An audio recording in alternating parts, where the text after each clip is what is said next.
प्रकाश डालने की कृपा करें। सॉरी, कुंडलिनी कुंडली ध्यान जो आप कराते हैं उसकी क्या टेक्निक है, उस पर थोड़ा सा प्रकाश डालें। कुंडलिनी ध्यान पर मनो के कुंडलिनी पर? कुंडलिनी पर। हाँ, कुंडलिनी पर ध्यान तो विधि है।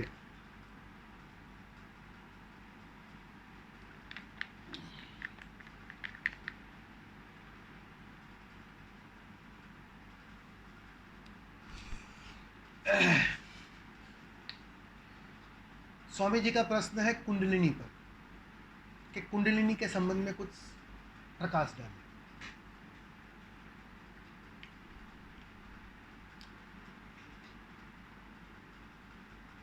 अध्यात्म समझना कठिन क्यों होता है? मैं तुम्हें मजे की बात बताता हूं।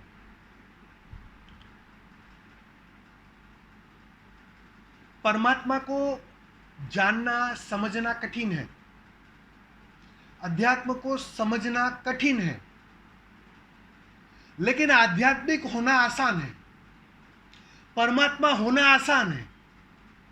तुम परमात्मा सहजता से हो सकते हो, लेकिन उसको शब्दों में ढालकर समझने की कोशिश करोगे तो एक जिंदगी क्या, हजारों जिंदगी कम पड़ेगी, क्योंकि ये उसका विषय नहीं है। गलत व्यक्ति से गलत काम ले रहे हो। यहां से तुम बाहर की दुनिया आसानी से समझ सकते हो,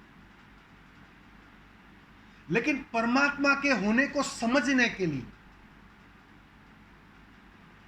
तुम्हें परमात्मा होना पड़ेगा, उस रूप में परिवर्तित होना पड़ेगा, उस स्वभाव में लौटना पड़ेगा। वो आसान है, मैं कहता हूं तुम्हें ध्यान से समझ लेना। फिर से कह रहा हूं कि परमात्मा होना आसान है, लेकिन परमात्मा को समझना, उसको जानना सबसे कठिन। कठिन इसलिए है कि गलत जगह से, गलत आयाम से काम हो रहा है। अब कैसे होंगे परमात्मा? जो उसका रूप है ना, उसी रूप में तुम्हें परिवर्तित होना है, और वो रूप है अभी तुम्हारे अंदर। वो निपट शुद्धतम ऊर्जा स्वरूप में है, एनर्जी फॉर्म में है, ऊर्जा है शुद्धतम। उस ऊर्जा स्वरूप को जब तक तुम जानोगे नहीं, या उस ऊर्जा स्वरूप में जब तक तुम लौटोगे नहीं, तुम उस परमात्मा को उपलब्ध नहीं हो सकते। अब कुंडलिनी जिसे हम कह रहे हैं, वो है क्या?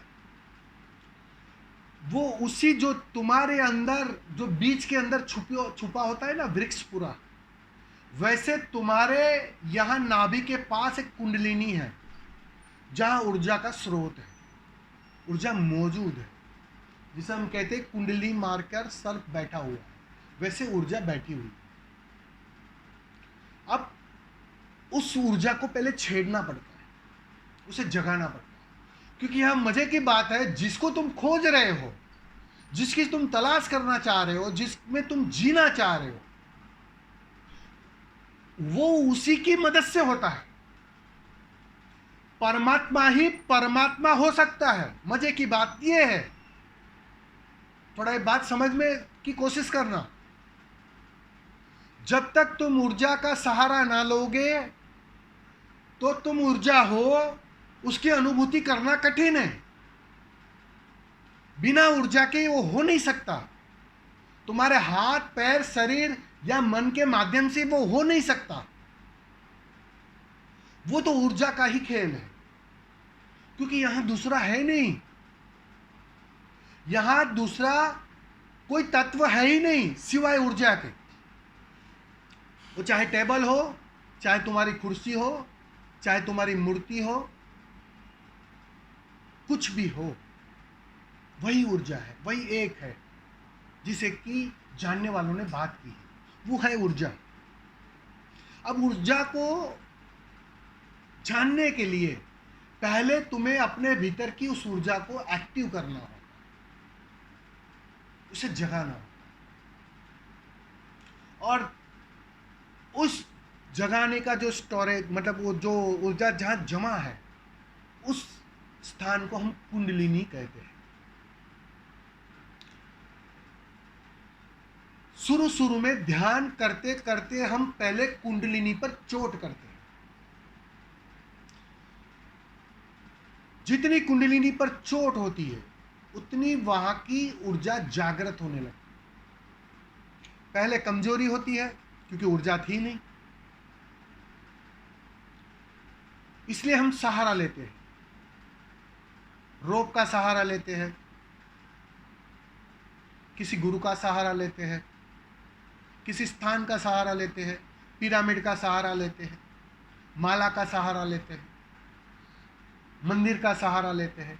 ये सब सहारे, ये सब ऊर्जावान चीजें उस कुंडलिनी को एक्टिव करने के लिए सहायक होती है, बहुत कीमती होती है।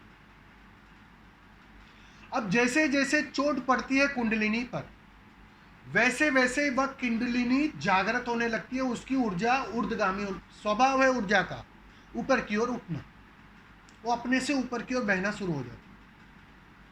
जैसे जैसे चोट पहुंचती है वो सर उठने लगता है, वो ऊर्जा ऊपर जगने लगती है।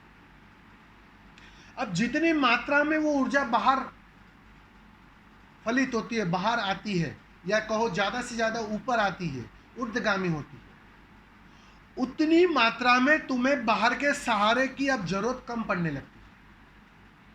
इसलिए देखना गौर से कि जब कोई गहरा साधक हो जाता है, गहरा ध्यानी हो जाता है, तो उसे फिर कुछ करना नहीं पड़ता, वो सिर्फ बैठता है, ध्यान में प्रवेश कर जाता है। वही ऊर्जा सहारा बन जाती है उस ऊर्जा की ओर धकेलने के लिए।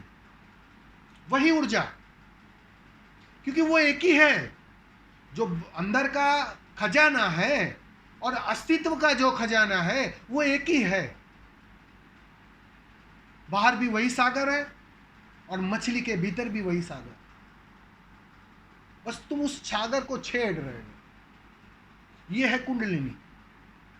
और जैसे जैसे वह जागृत होती है तुम पाओगे करना कम पड़ता है, ध्यान सहज घटने लगता है, परिणाम में आने लगता है, क्योंकि वही ऊर्जा ध्यान में ले जाती है। और जितनी ऊर्जा ध्यान में ले जाती है उतने तुम और ऊर्जावान होते हो, क्योंकि कुंडलिनी और जगती है, और क्योंकि ये स्रोत अनलिमिटेड है, अनलिमिटेड। जैसे पानी का स्रोत होता है ना, जितना निकालो कुआं, जितना बाहर निकालो उतना अलग अलग स्रोत से कुआं फिर से भर जाता है, जितना और ज्यादा निकालो और भर जाता है। बस ऐसा ही कुछ है, कहते हैं ना, यहां से सर्कल होके फिर वापस यहाँ, वही सर्कल चलते रहता है, उसी का माल उसी को वापस लौटा दिया जाता है। तो ये जितना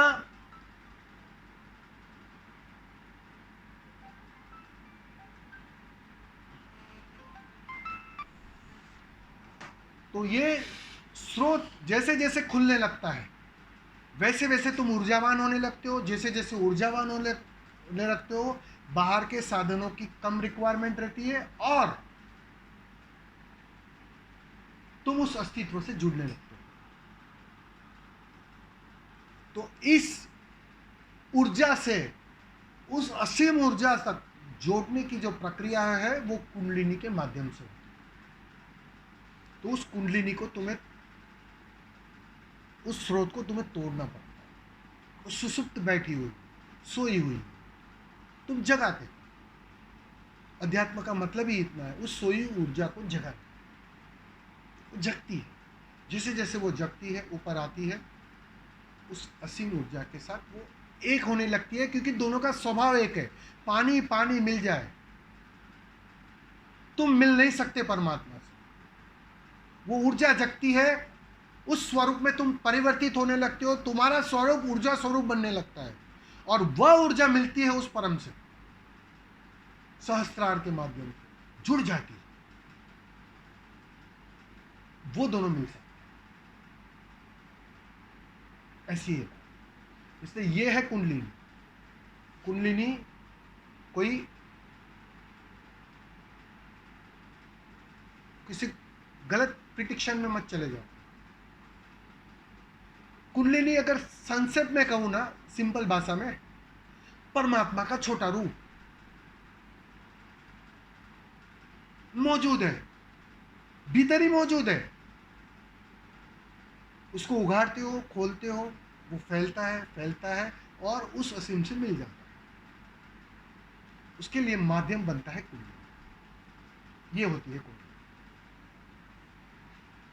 समझ में आया होगा स्वामी जी?